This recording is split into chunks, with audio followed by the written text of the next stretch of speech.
दोस्तों एक व्यूअर ने कमेंट करके एक सवाल पूछा है। सवाल बहुत ही बढ़िया पूछा उन्होंने पूछा है कि एडवांस पीएफ विड्रॉवल में एम्प्लॉय और एम्प्लॉयर दोनों का कितना प्रतिशत जो है हम निकाल सकते हैं। अगर एम्प्लॉय शेयर में पैसा कम है और एम्प्लॉयर शेयर में पैसा ज्यादा है तो क्या 75% विड्रॉवल एम्प्लॉयर शेयर से किया जा सकता है। और दोस्तों ये सवाल केवल एक पीएफ मेंबर का नहीं है, बहुत सारे पीएफ मेंबर के मन में इस तरह का सवाल आ रहा होगा, क्योंकि बहुत सारे पीएफ मेंबर ऐसे हैं जिनके पीएफ अकाउंट में एम्प्लॉय शेयर का पैसा कम होता है और एम्प्लॉयर शेयर का पैसा ज्यादा होता है और वे चाहते हैं कि एम्प्लॉयर शेयर का पैसा कैसे निकालें। इसके अलावा बहुत सारे पीएफ मेंबर ये समझते हैं कि एडवांस में जो हम पीएफ का पैसा विड्रॉवल करते हैं तो केवल एम्प्लॉय शेयर का ही पैसा निकलता है।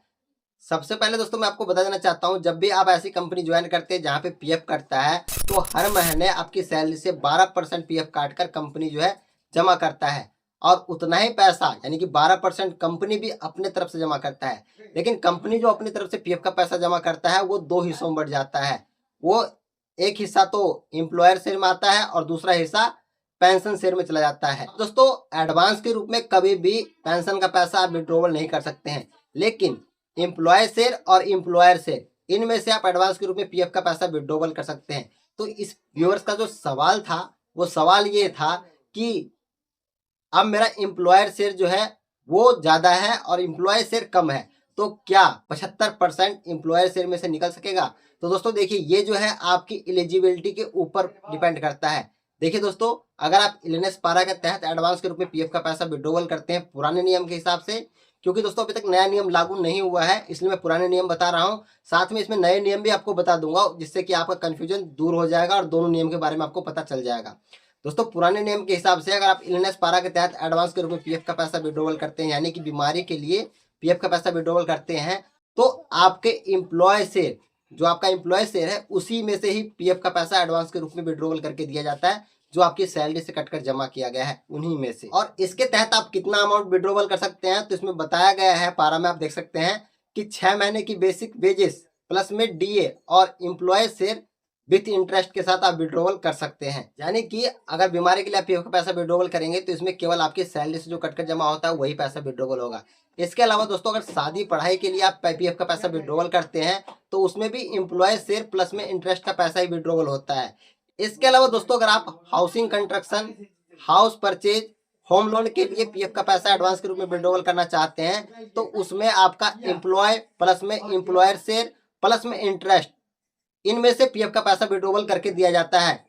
अब दोस्तों बात करते हैं नए नियम की। हालांकि ये नियम अभी लागू नहीं हुआ है, यूनिफाइड पोर्टल अंडर मेंटेनेंस में है, हो सकता है कि 1 जुलाई के बाद ये नियम लागू हो जाए, जिसके तहत बताया गया है कि आप 75% तक अपना पीएफ का पैसा एडवांस के रूप में विड्रॉवल कर पाएंगे, जिसमें आपका एम्प्लॉय शेयर प्लस में एम्प्लॉयर शेयर दोनों ही शामिल होगा। दोनों में से एडवांस का पीएफ का पैसा विड्रॉवल होगा और ये नियम सभी कैटेगरी पर लागू होता है। इसके अलावा दोस्तों आते हैं मेन सवाल के ऊपर जो उन्होंने पूछा था कि हमारे एम्प्लॉय शेयर में पीएफ का पैसा कम है और एम्प्लॉयर शेयर में पीएफ का पैसा ज्यादा है तो क्या 75% तक विड्रॉवल होगा। जी हाँ दोस्तों 75% तक विड्रॉवल होगा, जिसमें आपका एम्प्लॉय शेयर जो है वो भी शामिल रहेगा और एम्प्लॉयर शेयर जो है वो भी शामिल रहेगा और दोनों मिलाकर 75% पूरा होने के बाद आपका जो है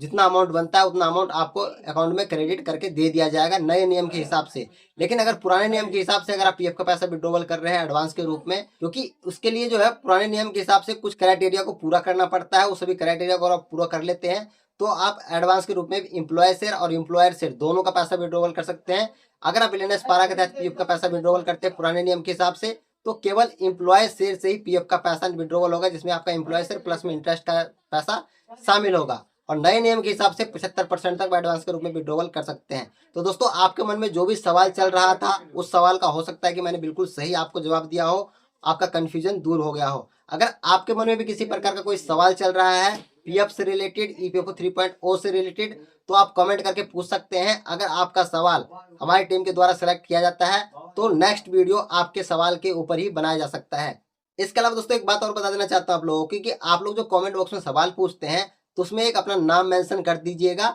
उसके बाद आप कहां से हैं ये भी मेंशन कर दीजिएगा ताकि वीडियो में आपको बारे में बता भी सकूं। बाकी दोस्तों अगर जानकारी हेल्पफुल लगा हो तो वीडियो को लाइक कीजिएगा और फेसबुक पे देख रहे हो तो पेज को फॉलो कर लीजिएगा। मिलते हैं नेक्स्ट वीडियो में नए अपडेट के साथ, तब तक के लिए धन्यवाद।